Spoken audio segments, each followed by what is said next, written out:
De pouvoir vous retrouver ce matin et je crois que Dieu a toujours à nous parler parce qu'un père aime parler à ses enfants. J'étais étonné qu'on ait pu chanter le chant Abba Père. Pour dire vrai, en fin de compte, j'avais préparé un message en début de semaine que je vous apporterai peut-être un autre jour, un message sur la marque du serviteur. Et au milieu de la semaine, j'ai été travailler dans mon cœur et j'ai eu comme un rêve et Dieu m'a conduit à vous apporter un message par rapport justement au Père. Et on va voir ensemble qu'est-ce que Dieu veut nous dire à travers ça. Vous savez, c'est un sujet qui est inépuisable sur la notion du Père et nous avons tellement besoin de connaître notre Père et d'être sûr que Dieu est notre Père. Parce que Dieu n'est pas le Père de tous. Et beaucoup de gens peuvent parler du Père, pensant que Dieu est leur Père, sans que Dieu soit leur Père. Et ça, c'est le côté tragique de penser que Dieu est notre Père sans qu'il soit notre Père. Il y a beaucoup de choses que nous croyons savoir, mais sans toucher les profondeurs de ce que nous pensons savoir. Et cette notion au niveau du Père, c'est quelque chose d'important de vraiment savoir en profondeur que quand je m'adresse à Dieu comme Père, qu'il soit vraiment mon Père. Alors on va ouvrir la parole de Dieu dans Matthieu chapitre 6 au verset 1. Et avant de lire, on va s'adresser à notre Père. Père éternel, je te remercie pour ta grâce. Combien je te loue parce que c'est toi qui conduis ton peuple. C'est toi qui bâtis ton Église. C'est toi qui sais, c'est toi qui connais. Et nous sommes que des ouvriers, Seigneur, inutiles. Mais tu as choisi de nous rendre utiles par ta présence en nous, par ton esprit en nous, par ta vie en nous. Tout ce qui est en dehors de toi n'est que vanité des vanités, et tout est vanité. Il n'y a que toi qui es, qui demeure éternellement. Saint-Esprit, nous voulons vraiment nous ouvrir à ta présence. Merci, Seigneur, pour ton cœur de Père. Vous savez que Jésus, il est unique. On a beaucoup parlé de la naissance de Jésus tous ces temps-ci, dans cette période de Noël, mais tellement peu de personnes réalisent qui est Jésus, quoi. Qu'est-il en vérité? Qu'est-il ce Jésus-Christ de Nazareth? Sans rentrer trop dans les détails, simplement, je rappelle que c'est la seule personne au monde qui a eu 350 prophéties parlant de sa venue. Personne d'entre nous, même pas une ou deux prophéties des centaines d'années avant, même pas une. Vous avez eu une prophétie sur votre naissance, et moi non plus. Nous n'avons même pas eu une seule prophétie, quand même,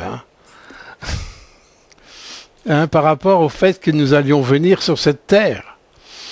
Mais Jésus, même sur des centaines et des centaines d'années avant, 350 fois, il est question de la naissance de Jésus. Toute la Bible est christocentrique. Tout est centré sur la personne de Jésus, de la première page de la Genèse jusqu'à la dernière page de l'Apocalypse, sur l'ensemble de la parole de Dieu. Jésus est au centre de tout, absolument de tout. Et c'est pour ça que si vous parlez de Dieu, vous n'aurez peut-être pas trop de problèmes, et si vous parlez de Jésus, vous allez commencer à avoir des problèmes avec celui qui est la puissance de l'air, c'est-à-dire Satan, le destructeur, le menteur et le voleur. Et Jésus, quand il est venu en chair et en os, il y a à peu près 2000 ans, il n'est pas simplement venu pour dire coucou, j'arrive, je vais vous sauver, tout ça. Il est venu nous apporter la dimension du royaume de Dieu. La Bible nous dit dans Ésaïe 55 que Dieu ne pense pas comme nous, il ne voit pas comme nous. Sa pensée, elle est parfaite. Il n'y a rien à retrancher, rien à soustraire à sa pensée. Dans ses projets, dans tout ce qu'il fait, dans tout ce qu'il dit, on ne peut pas, absolument pas, reprendre Dieu sur une erreur qu'il aurait faite, un oubli qu'il aurait commis. Ce n'est pas possible. Alors que nous ne comprenions pas la façon de faire de Dieu, c'est normal, parce que nous ne sommes que des hommes qui avons été soumis au prince de la puissance de l'air, donc les ténèbres, la puissance des ténèbres, qui sont en train d'ailleurs de gagner de plus en plus de monde dans cette période où tout devient difficile et compliqué et tout est à l'envers. Mais Jésus est venu nous apporter avec tout son être, toute la solution pour rétablir les choses. Et quand un cœur rencontre Jésus, c'est l'ordre qui se rétablit dans notre vie, et il veut aussi rétablir l'ordre dans notre façon de penser, de voir, de parler et d'être. Alors, dans les premiers chapitres du livre de Matthieu, avant que nous lisions Matthieu 6, 1 à 15, il faut que vous puissiez comprendre que on parle que Jésus a apporté tout un sermon, on parle du sermon sur la montagne. Et quand on parle du sermon sur la montagne, le Seigneur est en train de déverser des semences qui appartiennent à la puissance du royaume de Dieu. Et il va nous donner beaucoup de conseils, beaucoup de directives, beaucoup de réflexions.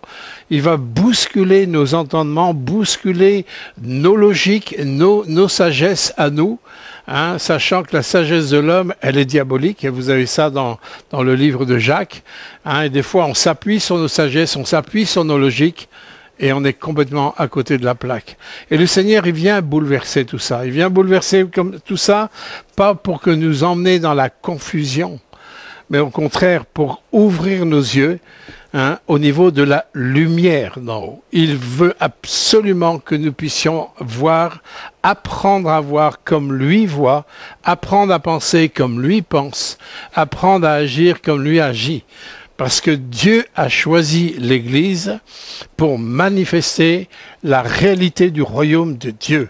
Il n'a pas choisi l'Église pour qu'on soit simplement des personnes qui venons au culte le dimanche matin, mais il a choisi l'Église pour que 365 jours par an, nous puissions libérer aussi cette puissance du royaume de Dieu qui est vraiment la solution du cœur de l'homme. Les problèmes de la société ne se trouvent pas dans la société, ils se trouvent dans mon cœur, dans votre cœur, dans nos cœurs. Tout ce que nous voyons dans la société, c'est dans nos cœurs. C'est ce que moi j'ai compris quand je me suis converti. J'en voulais absolument à la société. J'étais un monsieur anti-tout. Et je me suis rendu compte que tout ce que j'avais contre la société, en vérité, c'était dans mon cœur à moi aussi. Et c'est là que nos yeux s'ouvrent sur la nécessité d'inviter Jésus-Christ, le ressuscité dans notre vie. Dans Matthieu 6, voilà quelques conseils que le Seigneur va nous donner, quelques pensées, des directives, et ça va chambouler ce qu'on a l'habitude de voir dans la société. Mais il s'agit de Jésus. Et Jésus dit, « Gardez-vous de pratiquer votre justice devant les hommes pour être vus. » Ça, c'est l'inverse de la société. Autrement, vous n'aurez point de récompense auprès de votre Père qui est dans les cieux. Lors donc que tu fais l'aumône, ne sonne pas de la trompette devant toi, comme font les hypocrites dans les synagogues ou dans les rues, afin d'être glorifiés par les hommes. Je vous l'ai dit en vérité, ils reçoivent déjà leur récompense. Mais quand tu fais l'aumône, que ta main gauche ne sache pas ce que ta droite fait, afin que ton aumône se fasse en secret. Ça aussi, c'est pas dans la mentalité du monde, hein. Quand il y a des donateurs parfois, hein, dans le monde, ils aiment bien faire savoir que qu'ils ont donné tel argent pour telle chose ou telle chose, etc. Quand il y a eu les aumônes qui ont été faites pour reconstruire la cathédrale Notre-Dame, ben, on a su, tous ceux qui ont donné des grandes sommes, avec les noms, avec les entreprises, avec ceci, avec cela. Oui, c'est tout l'inverse de ce que Jésus dit. Hein, vous voyez, il déboussole le fonctionnement, hein, de ce que nous avons l'habitude de voir dans notre société. Et ton Père qui voit dans le ciel, dans le secret, il te le rendra. Lorsque vous priez, ne soyez pas comme les hypocrites. Ah bon, vous voyez, il y a beaucoup de gens qui prient, mais on peut prier d'une façon complètement hypocrite. Ils aiment à prier debout dans les synagogues ou dans les coins de rue pour être vus des hommes. Et je vous le dis, en vérité, ils reçoivent déjà leur récompense. Quant à les acclamations des gens du monde, quant à les acclamations des hommes, ne t'attends pas à avoir des récompenses dans le ciel, parce que déjà, tu as tes récompenses. Tu n'auras rien dans le ciel. Mais quand on fait les choses vraiment pour Dieu, hein, ou avec beaucoup d'humilité et vraiment pour le Seigneur, oui, il y aura des récompenses dans le ciel. Ça, c'est clair, il y aura vraiment des récompenses, comme il le dit dans les Écritures. Mais par contre, au niveau de la prière, il dit quand tu entres, quand tu pries, entre dans ta chambre. Là, le Seigneur, il va révéler quelque chose d'important. Entre dans ta chambre, ferme ta porte. Prie ton Père qui est là dans le lieu secret. Et ton Père qui voit dans le lieu secret te le rendra. En priant, ne multipliez pas de vaines paroles comme les païens, qui s'imaginent qu'à force de paroles, ils sont exaucés. Vous savez, il y a toutes sortes de religions où on fait des prières, des récitations, des chapelets, des neuvaines, etc. Il y a plein, on pense qu'avec la multiplication des mots, on va être exaucé, mais ça n'a rien à voir avec la prière. Ça n'a rien à voir avec la prière. Ne leur ressemblez pas, car votre Père sait de quoi vous avez besoin avant même que vous lui demandiez. Voici donc comment vous devez prier. Alors là, on va dire quelque chose que tout le monde connaît, je pense, puisqu'on est quand même dans un pays judéo-chrétien. Jésus va parler du Notre Père. Alors nous, on a fait Notre Père, on a fait vraiment comme la prière à réciter. Quand on sait bien réciter Notre Père, on a gagné du galon, hein. Et quand on va dans une certaine religion, confesser nos péchés, hein, le curé nous dit... tu réciteras 3 Notre Père, 2 Je vous salue Marie, etc. Et comme ça, tu vas te pardonner, tu es absous. C'est pas du tout ce que le Seigneur a voulu dire lorsqu'il a parlé, hein, du Notre Père. Et je ne vais pas développer tout le Notre Père, parce que là, on pourra en avoir pendant des jours pour développer les profondeurs de Notre Père. Mais mon attention cette semaine a été vraiment justement sur le Père. Et Jésus dit, voici comment vous devez prier. Notre Père, qui est aux cieux, que ton nom soit sanctifié, que ton règne vienne, que ta volonté soit faite sur la terre comme au ciel. Donne-nous aujourd'hui notre pain quotidien. Pardonne-nous nos offenses, comme nous pardonnons aussi à ceux qui nous ont offensés. Ne nous induis pas en tentation, mais délivre-nous du malin, car c'est à toi qu'appartiennent dans tous les siècles le règne, la puissance, la gloire. Amen. Et si vous pardonnez aux hommes leurs offenses, votre Père céleste vous pardonnera aussi. Mais si vous ne pardonnez pas aux hommes, et ça c'est une phrase qui, des fois, qui m'a fait vraiment agir et réagir. Si vous ne pardonnez pas aux hommes, votre Père ne vous pardonnera pas non plus vos offenses. J'aimerais dire que à tous les chrétiens du monde entier, hein, ne dites pas que Dieu pardonne vos péchés si vous ne choisissez pas de pardonner aux autres, parce que la Bible elle est claire. Si je ne pardonne pas, Dieu ne me pardonne pas. C'est clair. Et ça, c'est juste. Et comment je peux pardonner?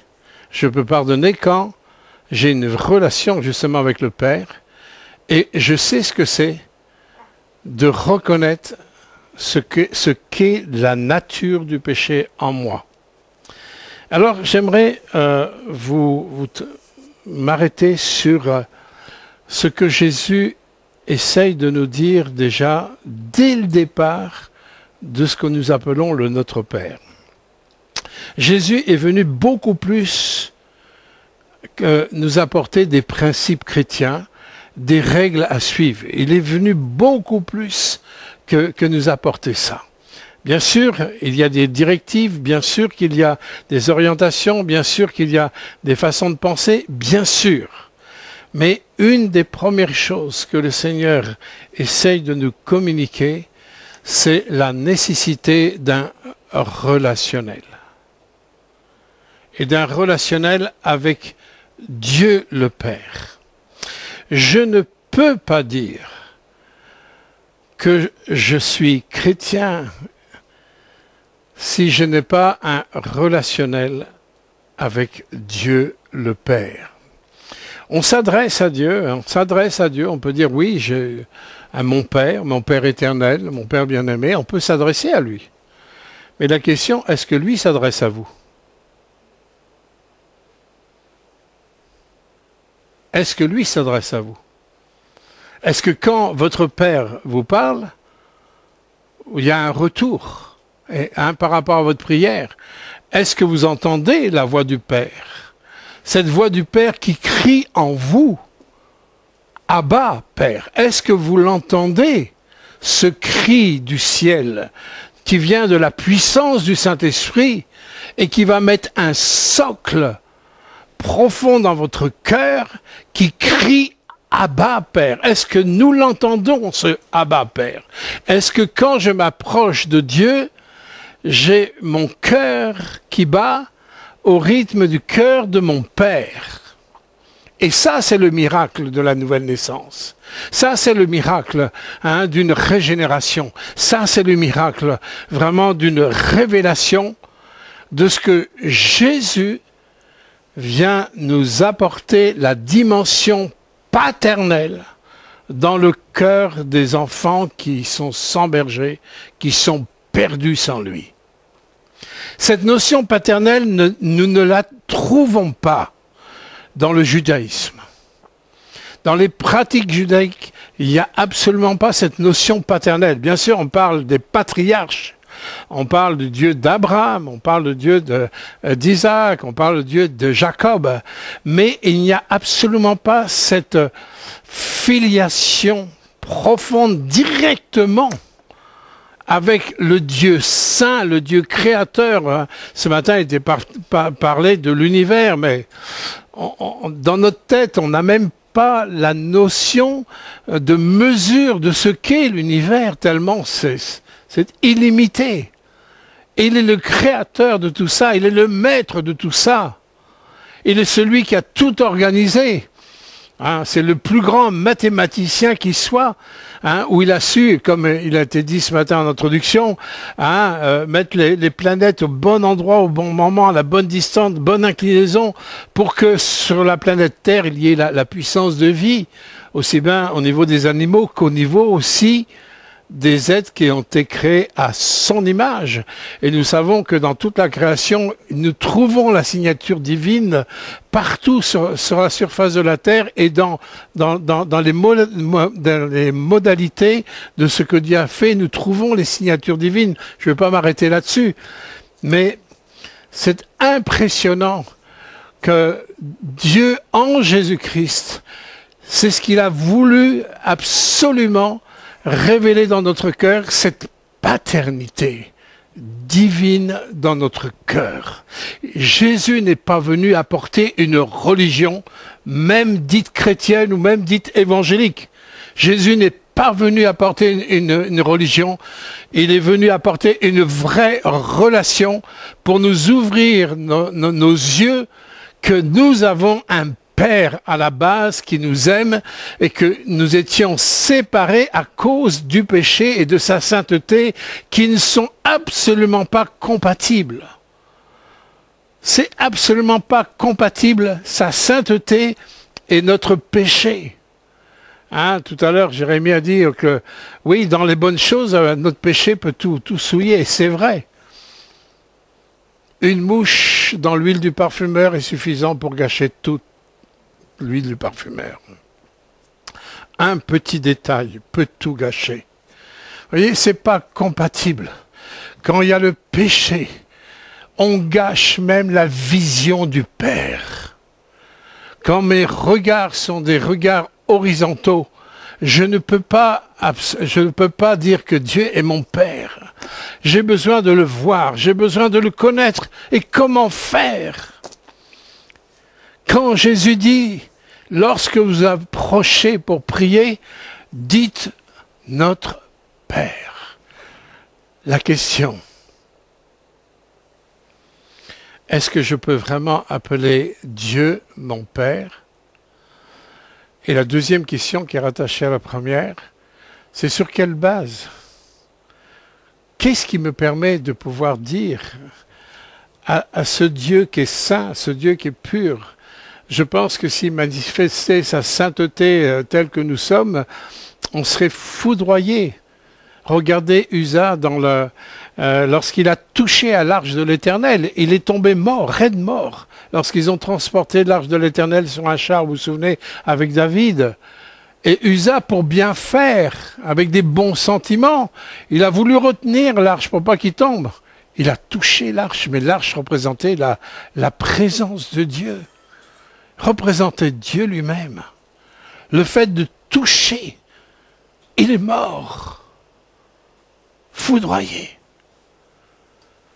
La sainteté de Dieu. Nous ne pouvons pas approcher cette sainteté n'importe comment.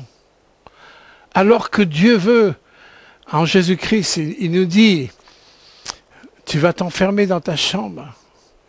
Dans ta chambre, il n'y a rien, il n'y a personne. Il n'y a personne pour t'applaudir, il n'y a personne pour te voir. Et la chose la plus difficile pour les chrétiens, c'est de découvrir l'intimité. C'est de découvrir il y a un cœur de Père qui bat pour moi, mais ce Père, il est à la fois accessible et à la fois inaccessible. Mais quand Jésus dit ça, il sait très bien. Jésus sait très bien qu'il est inaccessible à cause de sa sainteté. Et pour que Jésus puisse nous rendre ce chemin accessible, j'ai besoin de réaliser, mais comment je peux vraiment atteindre le cœur du Père? Et ça vient encore du Père, le fait que Jésus soit venu sur la terre.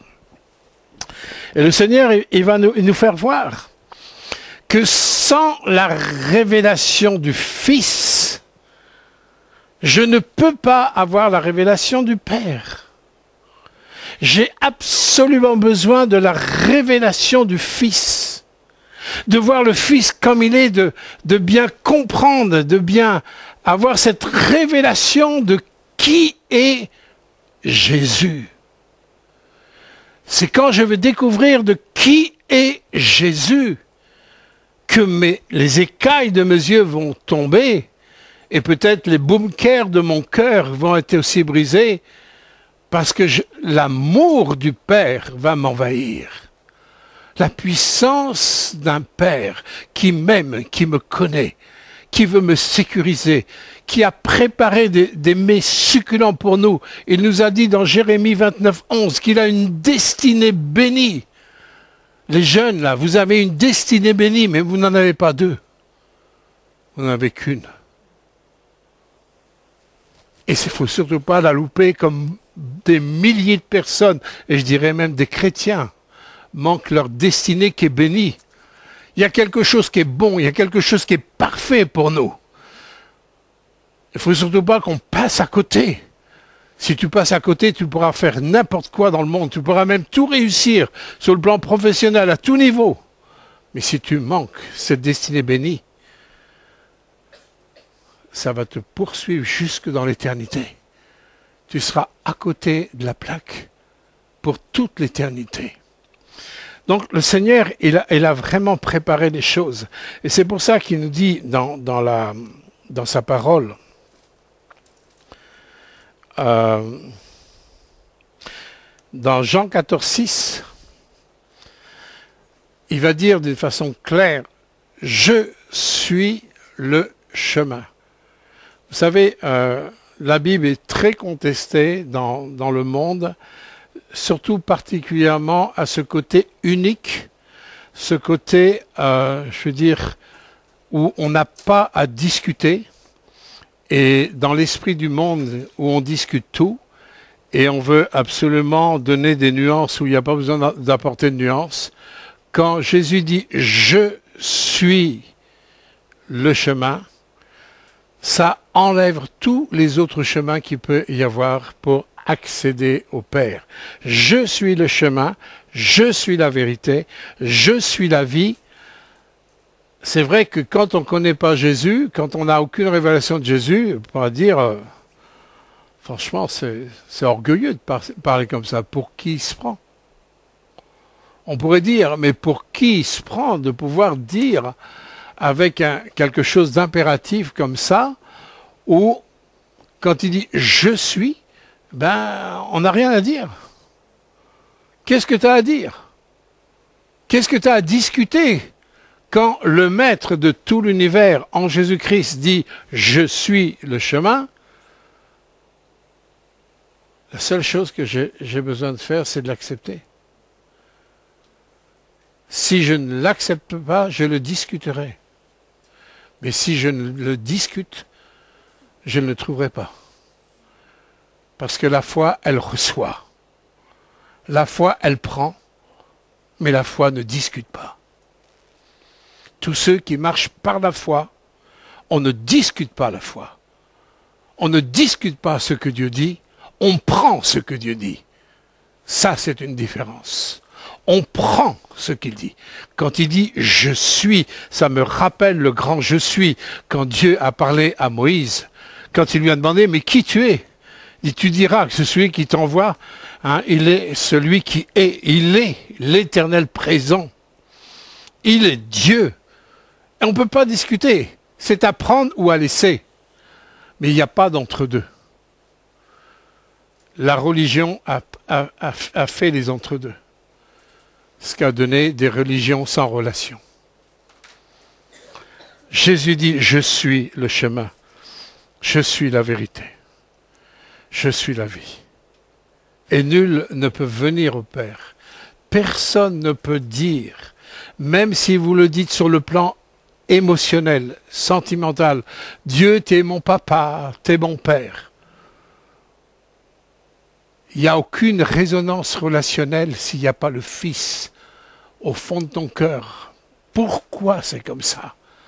Parce qu'il n'y a que le Fils qui est le tremplin, qui est le trait d'union entre quelque chose qui est pécheur et quelque chose qui est saint. Entre deux états d'esprit diamétralement opposés. Nous ne pouvions pas, nous, franchir le cap de la sainteté. On ne peut pas franchir le cap de la sainteté. Notre nature, ma nature, votre nature, elle est faite pour pécher. Et votre nature humaine restera pécheresse. Votre nature, vous ne pouvez pas l'améliorer.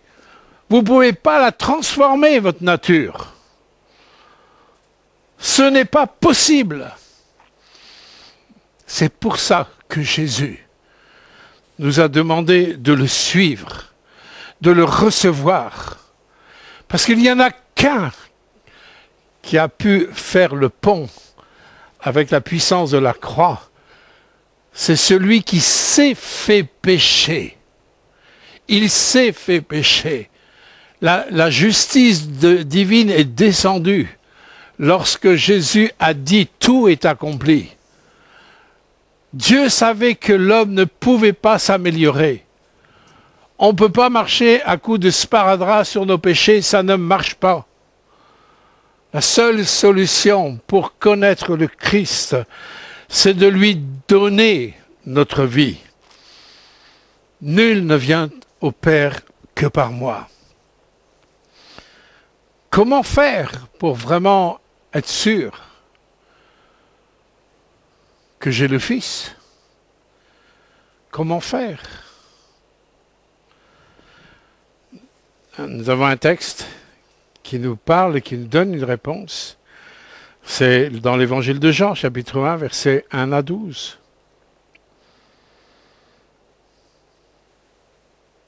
Au commencement était la parole,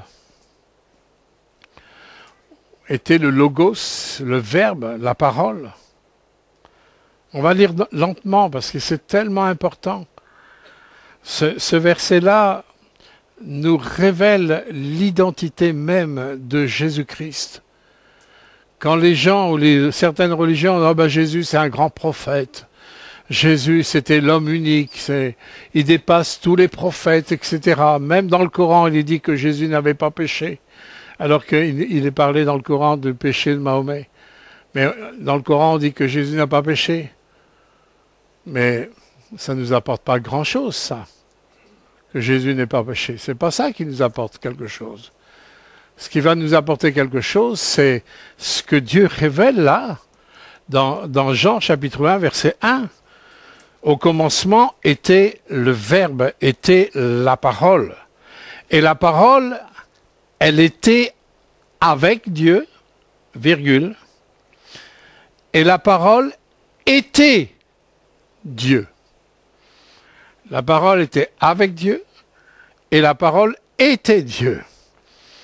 Elle était au commencement avec Dieu et toutes choses ont été faites par elle et rien de ce qui a été fait n'a été fait sans elle. En elle était la vie et la vie était la lumière des hommes. La lumière, lui, dans les ténèbres et les ténèbres ne l'ont pas reçue.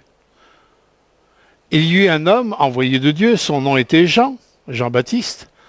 Il vint pour servir de témoin et pour rendre témoignage à la lumière afin que tous crussent par lui. Il n'était pas la lumière, mais il parut pour rendre témoignage à la lumière. Cette lumière était la véritable lumière, qui, en venant dans le monde, éclaire tout homme. Elle était dans le monde et le monde a été fait par elle et le monde ne l'a point connue. Elle est venue chez les siens et les siens ne l'ont point reçue. On va s'arrêter au verset 12. Hein.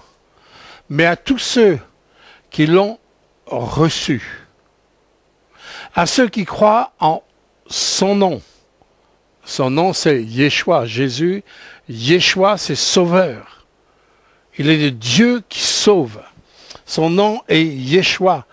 Elle a donné le pouvoir, écoutez ça, elle a donné le pouvoir de devenir enfants de Dieu, lesquels sont nés, non de la chair, ni de la volonté de l'homme, mais de Dieu.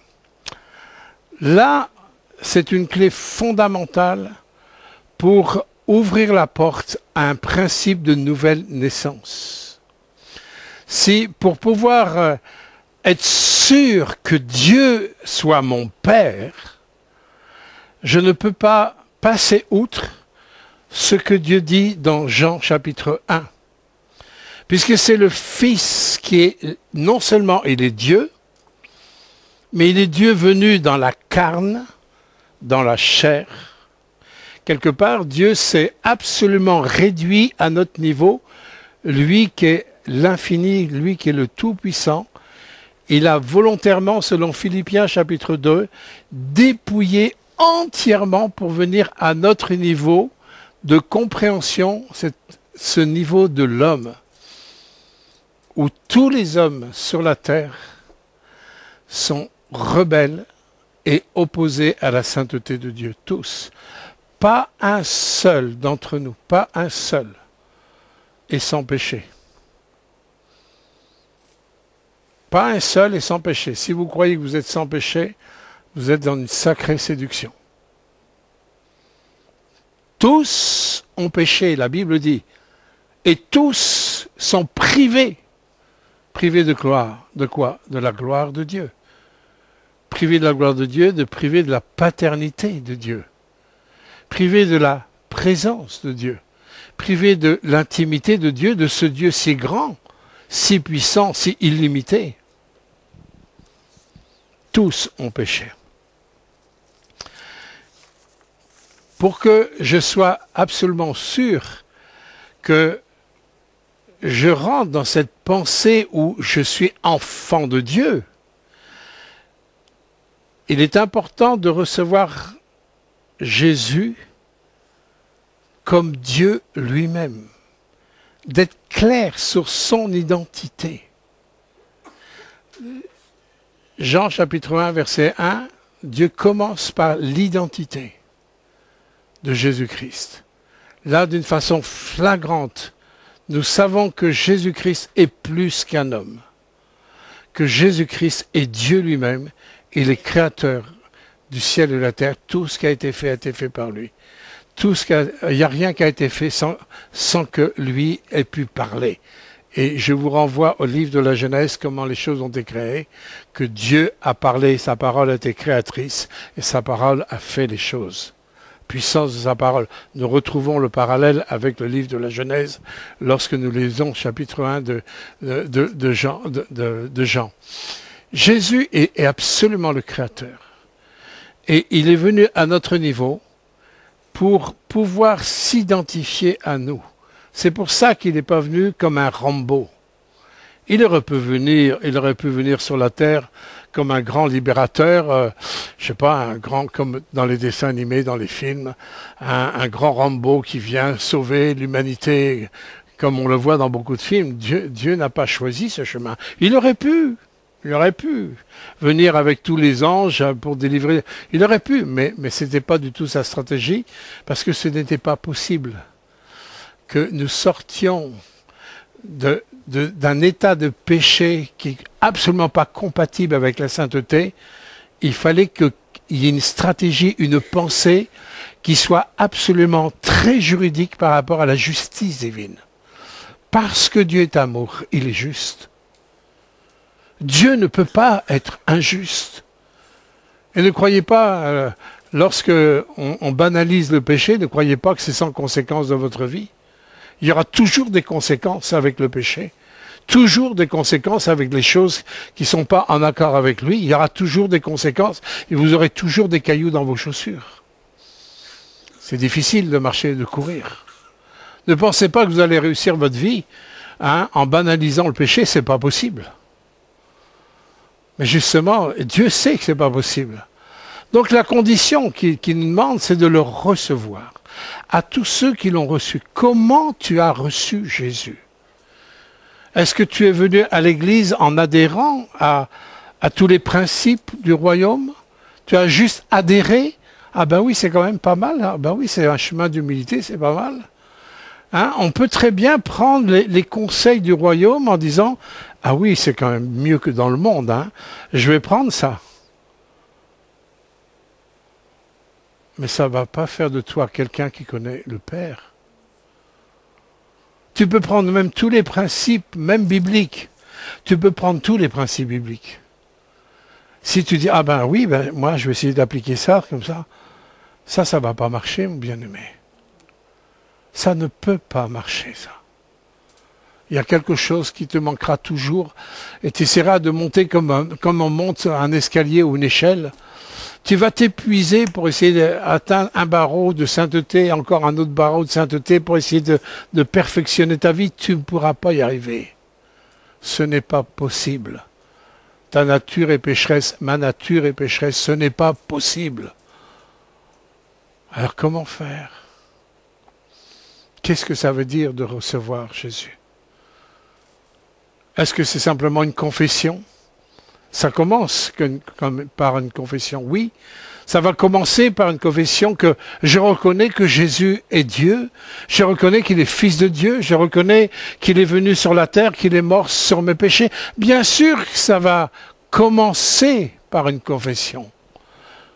Mais si ça reste que sur une confession,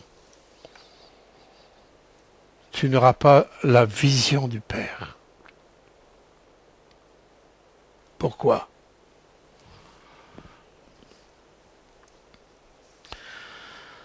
Jésus nous a dit non seulement de le croire, mais il nous a dit de le suivre. Il est le chemin. Et le suivre Jésus, mais c'est quoi suivre Jésus? C'est le suivre aussi sur son chemin de souffrance. Depuis le jour où il est venu sur la terre jusqu'à sa résurrection, il y a eu avant la résurrection, avant la gloire de Dieu, avant la révélation de la puissance du Père qui a ressuscité le Fils, il y a eu une mort constante où Jésus n'a pas vécu pour lui-même. Il n'a absolument pas vécu pour lui-même. Et même arrivé dans son adolescence, lorsqu'il s'était perdu, enfin ses parents étaient partis et ils avaient oublié Jésus, quand ses parents lui ont reproché, ils disaient, mais on te cherche partout, il leur a dit de façon claire, précise, il faut que je m'occupe des affaires de mon Père avec un grand P majuscule. Il ne parlait pas de son père adoptif Joseph, il parlait de son père qu'il avait quitté pour un temps, pour venir jusqu'à cette terre. Il faut, c'est un impératif. Et Jésus, il s'est laissé former jusqu'au jour où, à 30 ans, il est rentré dans son ministère, pas avant le temps. Pourtant, on pourrait dire, une œuvre comme la sienne, faut quand même pas perdre de temps. Il n'a œuvré que 3 ans et demi sur cette terre. Pas grand-chose pour une œuvre si grandiose, qui a des répercussions jusqu'en 2021. 3 ans et demi de ministère. Mais il a accepté de ne pas vivre pour lui. Il ne faut pas oublier qu'il était à la fois pleinement Dieu, mais il était aussi pleinement homme. Et ce pleinement homme, dans ce pleinement homme, il avait une volonté. Il avait une volonté d'homme comme celle qu'était dans Adam. Comme Adam et Ève avaient leur volonté. Mais ils ont échoué. Jésus, il est appelé le second Adam. Il avait sa volonté d'homme en tant que pleinement homme. Ça veut dire qu'à tout moment, Jésus aurait pu manquer la cible. À tout moment, Jésus aurait pu dire, oh ben non, surtout à Gethsémanée. Souvenez-vous de ce qui s'est passé à Gethsémanée. Et oh ben, ça va être trop dur pour moi, ça va, non, c'est pas possible. Jusqu'au bout, il a appliqué à vivre dans un principe de mort à lui-même. Et le principe de la mort à lui-même l'a amené jusqu'au sacrifice de la croix, où il a versé son sang, où il est mort, il a été meurtri, il a été humilié, il a été calomnié, il a été injustement meurtri à cause de mon péché, à cause de ton péché. Voilà le Maître.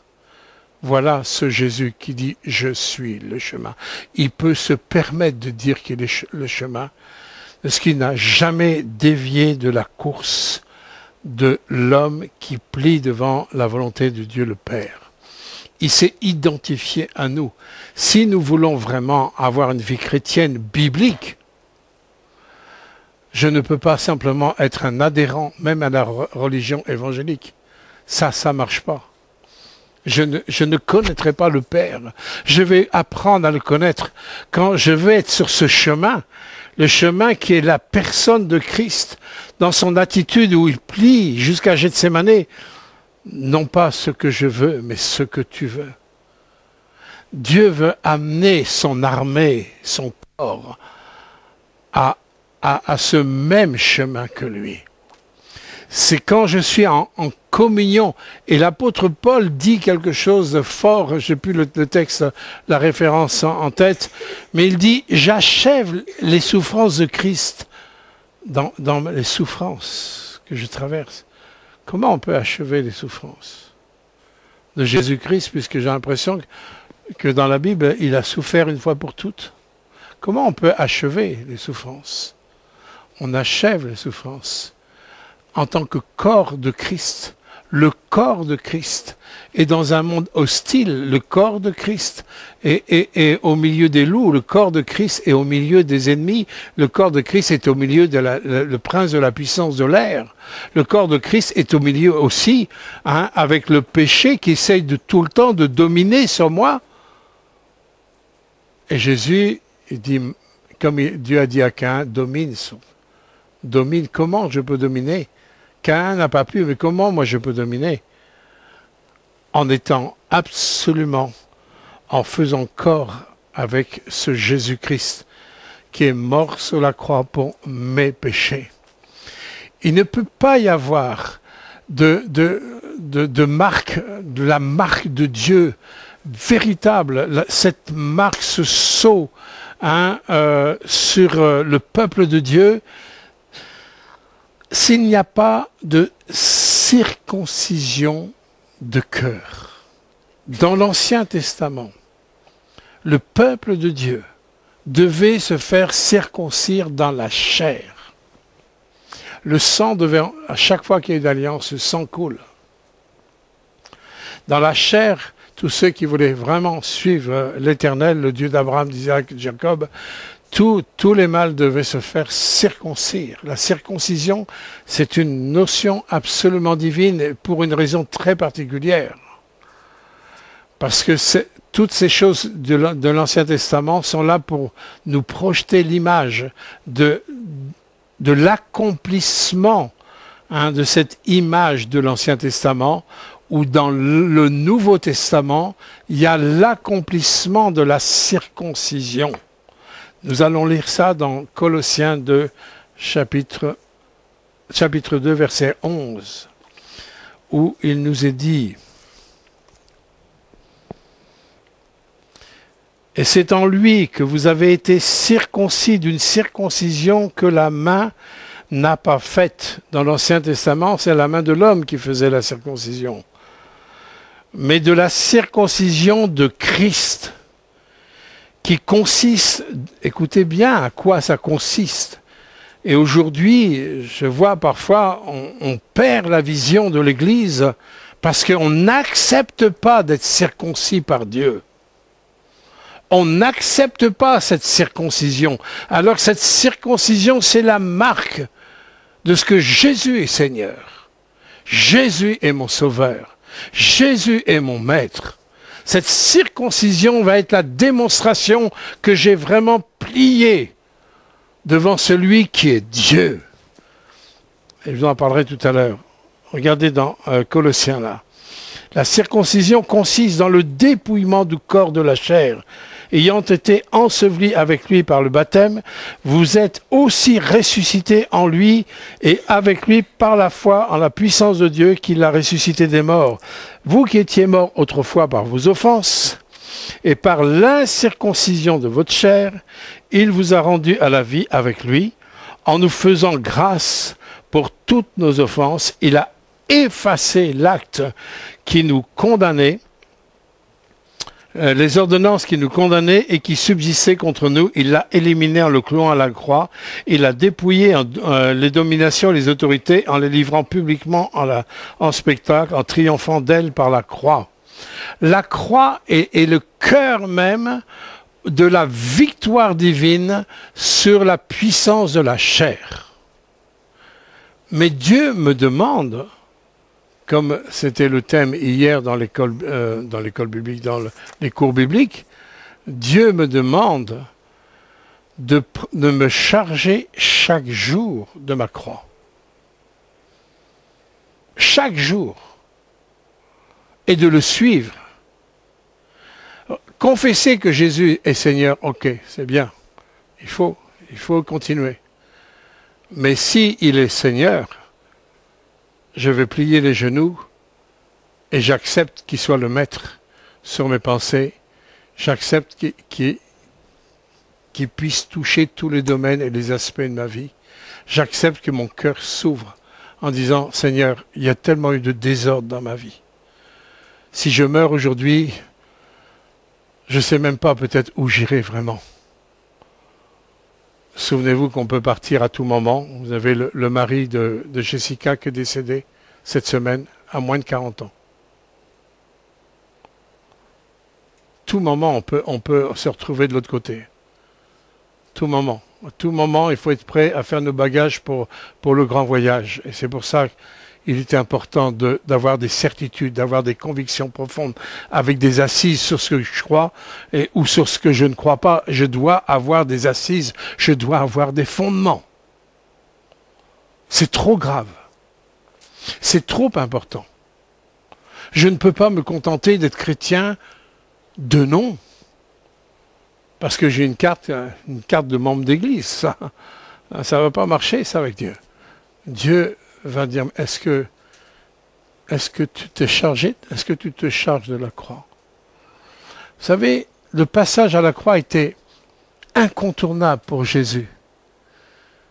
Parce que Dieu savait qu'à ce moment-là, c'est toute la chair de l'homme, c'est tout le poids du péché, c'est toute la culpabilité du péché, la condamnation du péché que Jésus était en train de porter. Mais si, comme je viens de le lire, je suis conséquent avec ce que je crois, quand j'ai confessé Christ, je me suis engagé dans les eaux du baptême, ou alors que je prends la Sainte Seine, c'est la même chose. Je proclame que je veux me maintenir dans cette mort. Je refuse de revendiquer mes droits. Je refuse de faire valoir ce que moi je pense, ce que moi je décide de ma vie. Je refuse absolument que ma vie soit gérée par moi je pense que. Quand ma vie est gérée par le moi je pense que, faut certainement pas penser que tu es circoncis. Le peuple de Dieu cherchera toujours ce que pense le Maître. Toujours aussi, non seulement l'accord avec la parole, mais l'accord avec l'esprit qui a inspiré la parole. Et si nous sommes en accord avec l'esprit qui inspire la parole, il est évident, c'est là, comme dans les actes, on marche avec un même cœur, une même âme, une même pensée. Toutes les fois, il y a le désaccord, c'est qu'on est sorti de ces rails-là. Et il est question du dépouillement. Ben oui, chaque jour, je vais être confronté. Quand je me lève le matin, je suis confronté à deux chemins dans ma vie. Le chemin de l'Esprit de Dieu et le chemin de l'Esprit de l'homme. Le chemin de l'Esprit de Dieu m'amènera à une circoncision. Il va y avoir, oui, je vais renoncer. Je vais renoncer à mes droits. Je me souviens, en 1994, quand j'ai vécu des moments très difficiles, où j'étais accusé à tort sur pas mal de choses, où j'aurais pu me défendre avec des preuves et tout, Dieu m'a dit de ne pas me défendre. Dieu m'a dit, laisse-moi faire. Croyez pas que c'est... La nature humaine, elle veut toujours se défendre.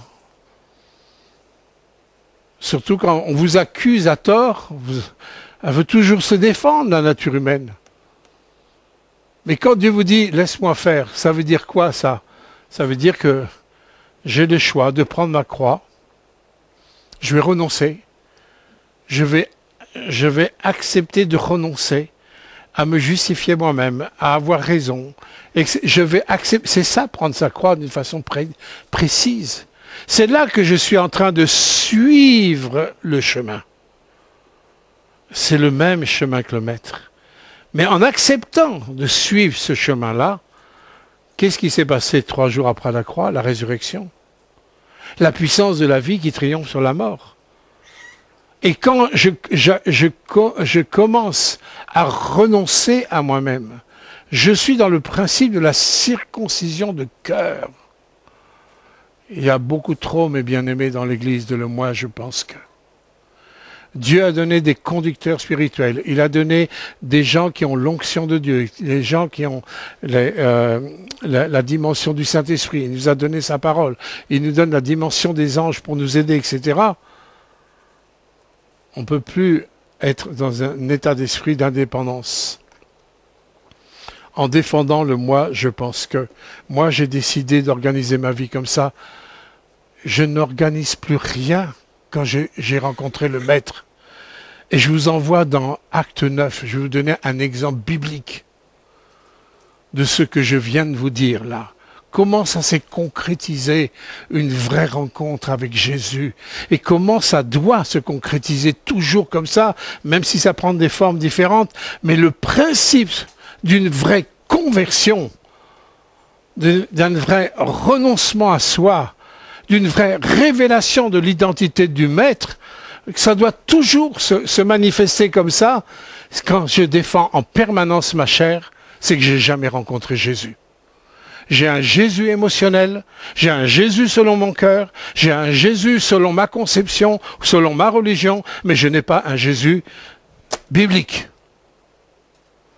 L'apôtre Paul, acte 9, qu'est-ce qu'est-il marqué? Comme il était en chemin et qu'il approchait, c'est l'apôtre Paul, hein. Enfin c'est Saul de Tarse, il approchait de Damas tout à coup, une lumière venant du ciel. Qu'est-ce qu'on a lu dans Jean 1? Le Verbe incarné, il vient comme une lumière pour éclairer, parce que nous sommes dans les ténèbres. Nous ne voyons pas, nous pensons voir, nous pensons savoir, nous pensons connaître. Mais ça, c'est l'illusion de l'homme. C'est la marque du péché sur nous, parce que le péché fait de nous des petits dieux. Et Paul, Saul de Tarse, hein, vous savez qui il est, Saul de Tarse? Il a été éduqué à la plus haute école de l'époque des rabbins. Il a été éduqué à l'école de Gamaliel, qui était une grande référence de l'époque. Il avait un grand savoir, d'ailleurs, d'autres l'ont dit dans les actes, même des accusateurs de lui, disaient « Ton grand savoir te fait perdre la tête. Hein » Il était reconnu comme avoir un grand savoir, l'apôtre Paul. Et il avait reçu l'autorité pour persécuter les chrétiens, mettre les chrétiens en prison, les faire tuer. Il a absolument approuvé le meurtre d'Étienne dans Actes chapitre 7. Hein, voilà cet apôtre Paul qui avait une grande connaissance, une grande religion. On ne peut pas dire qu'il était sans foi, c'était pas une personne athée. C'était une croyante, c'était un croyant. Il croyait au Dieu d'Abraham, il croyait au Dieu créateur, il croyait au Dieu d'Abraham, d'Isaac et de Jacob, il croyait à toute l'histoire des patriarches, à toute l'histoire d'Israël. Il était un grand croyant. Mais il était aveuglé sur Yeshua. Un aveuglement total sur Jésus. Et vous voyez, on a beau avoir le grand savoir d'un apôtre Paul, mais si je suis dans la cécité sur la personne de Jésus, ça amène Paul, un Saul de Tarse, à persécuter l'Église de Jésus-Christ. Et là, il allait à Damas pour aller chercher des prisonniers. Il était dans son job de persécuteur. Une grande lumière survenant du ciel resplendit autour de lui. Il tomba par terre. Il entendit une voix qui lui disait « Saul, Saul, pourquoi me persécutes-tu » Voyez, si on n'a pas la révélation de Jésus, on devient des persécuteurs de son Église et forcément des persécuteurs de la personne même de Jésus. Pourquoi me persécutes-tu? Il répondit « Mais qui es-tu, Seigneur ?» Vous voyez ? Il entend une voix, il y a une lumière, il entend une voix qui lui dit ça, mais il dit « Mais qui es-tu » Et la réponse de Jésus, ça se passe longtemps après la crucifixion, la résurrection de Jésus, ça. Il dit « Je suis Jésus que tu persécutes. Il te serait dur de regimber contre les aiguillons. » Tremblant et saisi d'effroi, essayez d'imaginer dans Paul, tellement convaincu, avec une assurance et une autorité légale en plus, d'homme de Dieu, une autorité légale de quelqu'un qui a un grand savoir sur tout ce qui concerne Dieu. Tout d'un coup, tout s'écroule. Du jour au lendemain, je dirais d'une minute à l'autre, tout s'écroule. Que veux-tu que je fasse? Tremblant, saisi d'effroi, dit, Seigneur, que veux-tu que je fasse? Regardez, ça, c'est le signe d'une vraie circoncision par la révélation. Quand nos yeux s'ouvrent sur la personne du Seigneur. Pas sur une théologie chrétienne, pas sur des doctrines chrétiennes, mais sur la personne de Jésus. Sur la personne de Jésus. Je sais qu'il est là, je sais qu'il m'aime, je sais qu'il est celui qui est mort sur la croix. Et là, Jésus, il est identifié à ses enfants qui sont persécutés. Il ne dit pas pourquoi tu persécutes mon Église, mais il dit pourquoi tu me persécutes. On voit encore, grâce à ce qu'il dit, que Jésus est absolument identifié à nous, qu'il s'est identifié au péché, mais il s'identifie aussi à la souffrance de son peuple pendant le parcours de son peuple ici-bas. Il est identifié aux souffrances, et nous portons les souffrances de Christ lorsque nous portons l'opprobre de son nom. L'apôtre Paul, il a fait de la prison, pas parce que c'était un malfaiteur, mais parce qu'il était un chrétien, parce qu'il annonçait Jésus-Christ, tout simplement. Lorsque vous êtes critiqué, lorsque vous êtes jugé, lorsque vous êtes calomnié, si vous vous défendez, c'est que vous n'avez rien compris de qui il est. Lorsque vous vous défendez en permanence, toujours sur la défensive, comme si ce n'était pas lui, notre défenseur. Comme si là, dans cette révélation, il n'était pas en train de défendre ceux qui sont persécutés, dans cette révélation, pour envoyer un ouvrier hors pair qu'est l'apôtre Paul. Quelle vision avons-nous de Jésus? Chaque fois que je me défends, c'est une démonstration que je n'ai pas de révélation de ce qu'il est, lui, mon défenseur. Chaque fois que j'essaye de me sécuriser, c'est une démonstration de mon incrédulité que lui est capable de me sécuriser. Chaque fois que les choses viennent de moi, je vais faire les choses et je peux les faire pour lui, mais si je les fais sans lui, c'est une démonstration que je ne connais pas vraiment la personne de Jésus. Là, l'apôtre Paul a vécu comme un coup d'épée dans son cœur. Lui qui avait, en fin de compte, son job, on pourrait dire jusqu'à la retraite, il n'était pas au chômage, il n'était pas en manque de boulot, il avait sa vie organisée, l'apôtre Paul. Mais la révélation de Jésus, tout de suite, immédiatement, a poussé Saul de Tarse en s'adressant à Jésus comme le Seigneur. C'est-à-dire que maintenant que je sais que tu es là, maintenant que je sais que tu es ressuscité, maintenant que je sais que c'est toi le Maître, je ne peux pas retourner à mes choses du passé, c'est terminé. Mais maintenant, je ne sais pas quoi faire. Et vous voyez le cœur de l'apôtre Paul, de Saul de Tarse. Il se soumet pleinement à la souveraineté de Jésus-Christ de Nazareth. Ça, ce sont des chrétiens bibliques, des chrétiens qui vivent la pensée de la circoncision de cœur. Et tout au long de la vie de Paul, Paul a fait que ce que Dieu lui a demandé, jusqu'à ce qu'il soit attaqué sur un chemin du côté de Rome et qu'il est mort. Il est mort là. Mais il a passé des temps et des temps en prison, sans regimber. Est-ce qu'il n'a plus servi le Seigneur en prison, comme je disais hier dans les cours? Et pourtant, l'apôtre Paul, il râlait pas contre Dieu, parce qu'il était jeté en prison injustement, parce qu'il était chrétien. Non, il a utilisé son temps à se mettre à la disposition du Saint-Esprit.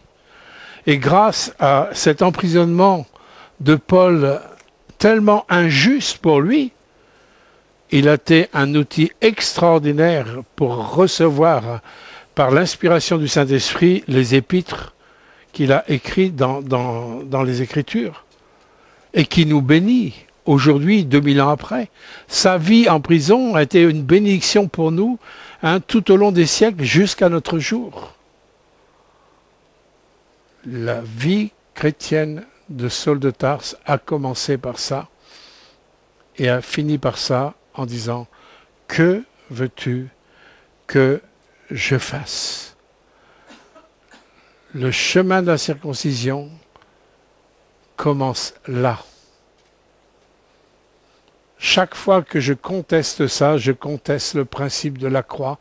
Je ne me charge pas de ma croix. Et si je ne me charge pas de ma croix, je ne suis pas le Seigneur. Si je suis le Seigneur à ma guise, comme moi je veux, je ne suis pas le Seigneur. Nous ne suivons pas le Seigneur comme nous voulons, mais nous suivons le Seigneur comme il veut, en pliant ma volonté devant la sienne. C'est là que nous découvrons. Et moi, je l'ai découvert dans ma vie quand Dieu m'a demandé, en 1994, quand j'ai vécu ce moment excessivement difficile dans ma vie, et qu'il m'a dit de ne pas me défendre, de me laisser faire. Ça a été très très dur, mais je peux vous garantir, des années après, j'ai connu la dimension paternelle de Dieu. Une dimension paternelle, comme jamais j'ai connu auparavant. J'étais converti, j'ai eu la révélation de Jésus en 1973, il y a 50 ans maintenant. Mais j'ai connu une autre dimension du Père, en 1994, d'une façon incroyable. Je sais, et au fond de moi-même, l'Esprit crie « Abba, Père ». Et je terminerai sur cette notion, comme je disais au départ, je vais essayer rapide, que Jésus s'adresse à des hommes religieux et il dit dans Jean 8, 44, et ça c'est très choquant, il dit, vous avez pour père le diable. Si je n'ai pas pour père Dieu, j'ai qui pour père? Je suis soumis à quel père? Parce qu'il y a toujours. Jésus dit à des gens qui sont pourtant porteurs des Écritures, les pharisiens, les sadducéens, tout ça. Il dit, vous avez pour père le diable. Pourquoi il peut dire ça? Parce que Jésus sait très bien que ceux qui défendent les choses de Dieu sans celui qui est envoyé par Dieu, le Fils, ils ne peuvent pas avoir le Père. Si tu n'as pas le Fils, tu n'as pas le Père. Et si tu n'as pas le Fils, tu n'as pas la vie. Et c'est cette vie de Christ qui nous amène dans cette dimension de sainteté dans la présence de Dieu. Oui, quand nous approchons dans l'intimité avec Dieu, oui, nous nous sentons parfois tellement sales, tellement dans l'erreur parfois dans nos pensées, dans nos émotions. Quand on s'approche de sa sainteté, on a envie de plier les genoux, on a envie, Seigneur, d'invoquer toute la grâce de Dieu sur notre vie.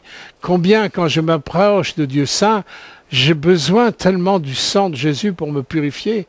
Combien je mesure la nécessité de la puissance de la croix et de ce que Jésus a fait à la croix pour pouvoir dire à mon Père, Père, quelle grâce, quel privilège que tu es venu dans la personne de Jésus. Sans le Fils, tu n'as pas le Père. Jésus a dit, celui qui me voit, il voit le Père. Moi et le Père, nous sommes un. Nous ne pouvons pas les dissocier, absolument pas. Et Jésus a dit à ceux qui croyaient avoir Dieu pour Père, il leur dit, vous avez pour Père le diable. Moi, j'aimerais pas que le Seigneur me dise ça. J'aimerais vraiment pas. Mais il y a une chose qui est claire.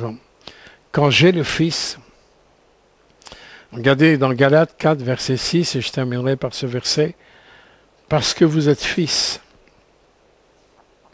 Dieu a envoyé dans nos cœurs l'esprit de son Fils. L'esprit de son Fils. L'esprit du Fils, qu'est-ce qu'il fait en nous? Lequel crie. L'esprit du Fils crie en nous. Abba, Père. Abba, en araméen, c'est papa. C'est papa. Je peux m'adresser à Dieu comme un papa que dans la mesure où j'ai l'esprit de Christ. Pas un Christ religieux, pas un Christ sentimental, ça ne marche pas. Un Christ qui m'amène sur le chemin de la croix. Un Christ qui m'amène sur le chemin de la circoncision. Un Christ qui va m'ouvrir les yeux à la fois sur ma nature humaine, qui est une déchéance totale, qui est un échec total. Il n'y a rien de bon en nous, mais qui m'amène dans la perfection de Dieu. Parce que le sang a coulé, le sang du juste a coulé, parce que Jésus s'est identifié à tous mes péchés, et s'est identifié à ma condamnation, qu'il peut nous dire maintenant, pour ceux qui ont l'Esprit de Christ, et dans lequel l'Esprit crie en fond d'eux, Abba Père, il n'y a plus aucune condamnation pour ceux qui sont en Jésus-Christ. Que vraiment je puisse réfléchir sur la façon dont j'ai reçu Christ dans ma vie. Il y a trop de religiosité, même dans les églises évangéliques. Il y a beaucoup trop d'illusions sur soi-même, d'illusions aussi par rapport aux promesses de Dieu, quand on ne prend pas toutes les promesses de Dieu. Il ne faut surtout pas que nous vivions dans une illusion religieuse. Je dois vivre dans une conviction vécue qui m'amène à dire à Dieu, que veux-tu que je fasse? Je ne suis plus là pour moi, mais je suis là pour toi. Que le Seigneur vous bénisse, que la grâce de Dieu nous aide tous à vivre cette dimension relationnelle avec Christ, qui a pour but de me révéler le Père. Seigneur, je sais que ce qui a été dit, c'est ta parole. Combien nous avons besoin de pardon. Tous. Toutes les fois, nous revendiquons nos droits, nos savoirs. Nous revendiquons la défense de notre vie. Nous te disons que nous te donnons notre vie, mais c'est nous qui la gérons comme nous voulons. Et nous te demandons profondément pardon ce matin. Nous voulons revenir aussi avec toi à Gethsémane, où tu as dit non pas ma volonté, mais ta volonté. Tu as besoin, Seigneur, d'avoir une armée qui se lève et qui soit vraiment soumis aux ordres du général en chef, qui est Yeshua HaMashiach. Dans ces temps tumultueux, dans ces temps difficiles, tu as besoin de voir des hommes et des femmes de l'esprit, des hommes et des femmes qui connaissent ton intimité, qui reçoivent tes secrets et qui ont l'audace de t'obéir, quel que soit ce que pensent les uns et les autres. Étends ta main, Seigneur, sur nous. Te remets, Seigneur, ton Église, celle que tu bâtis. Que ta grâce, que ta paix nous amène plus loin avec toi. Dans le nom de Jésus-Christ, Amen.